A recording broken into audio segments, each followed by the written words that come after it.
My dear brothers and sisters in Christ, partners in the Bible ministry, distinguished church leaders, fellow workers in the vineyard of the Lord, and all Filipinos joining us through the ether of frequencies.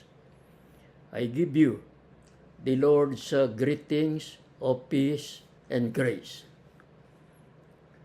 Our hearts are full of gratitude and joy as we celebrate the National Bible Month circa 2026. Last year's theme was hope, and God walked us through 2025, giving us hope amidst the turmoil that contributes and continues to wreak havoc over our nation. This year's theme, God's Word brings life to our hearts and to our homes, brings us to a denouement.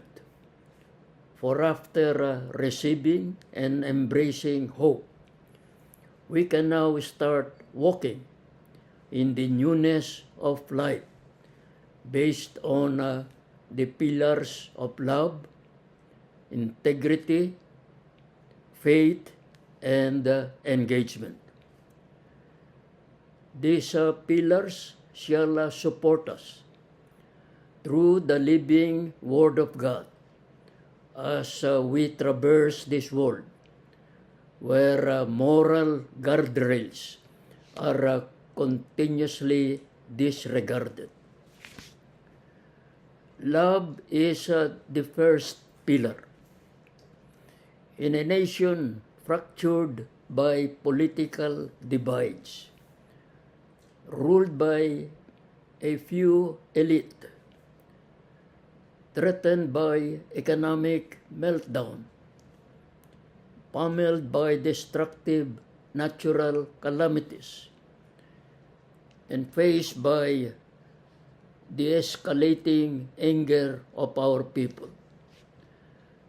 The Bible summons us back to the central command of Christ. Love one another as I have loved you. Our Bible reading and study must produce a love that builds bridges in spite of discords, mend relationships in spite of differing life's choices, and weave together united communities in spite political, social, economic, and religious diversities. This kind of love demands radical and not passive love, a love that actively moves people from theory to action. Integrity, the second pillar, is what our people needs with extreme urgency. As we witness and as we weep on the corrosive effects of corruption, both in the government and private sectors of our society, we must turn to and follow the teachings of the Bible in order to recover the lost conscience of our nationhood.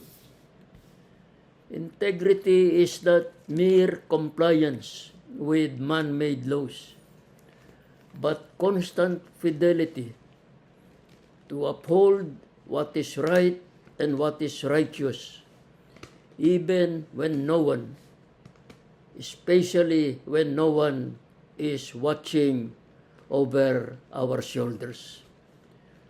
This is what Martin Luther calls living coram Deo, living before God.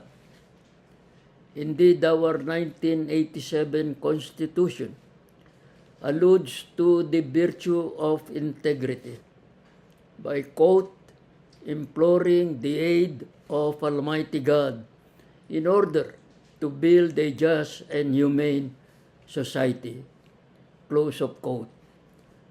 A just and humane society is led by leaders with unquestionable integrity.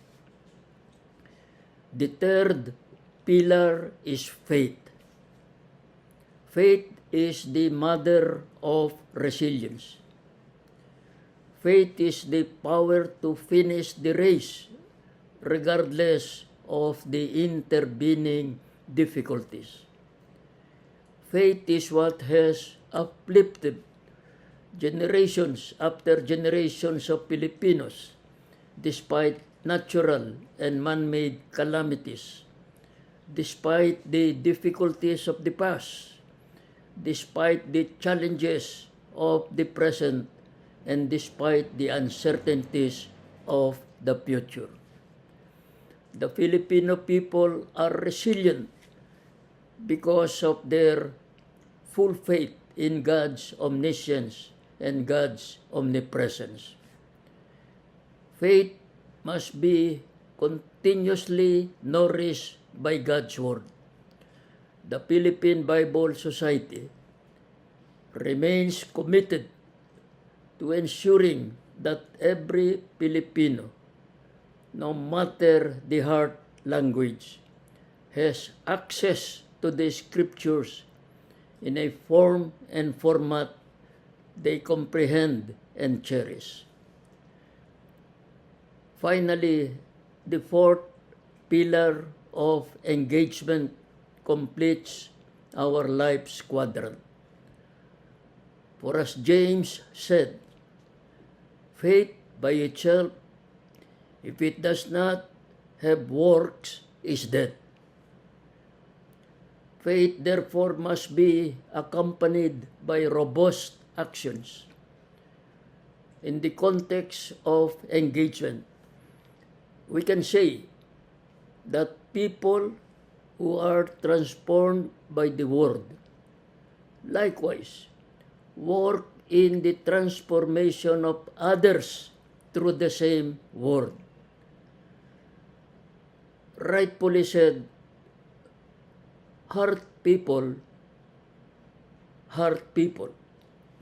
but healed people, heal people. And the Bible tells us to go to the peripheries of our society and ensure that nobody is left behind in hearing God's voice. Let us not merely celebrate the National Bible Month with the usual formalities and ceremonials. We call on the whole body of Christ to recommit ourselves to nation building by continuously and actively protecting the four pillars of life. Let us always live with love, integrity, faith, and engagement. May God bless our country, and may His Word continue to light our people's paths. Marami pong salamat.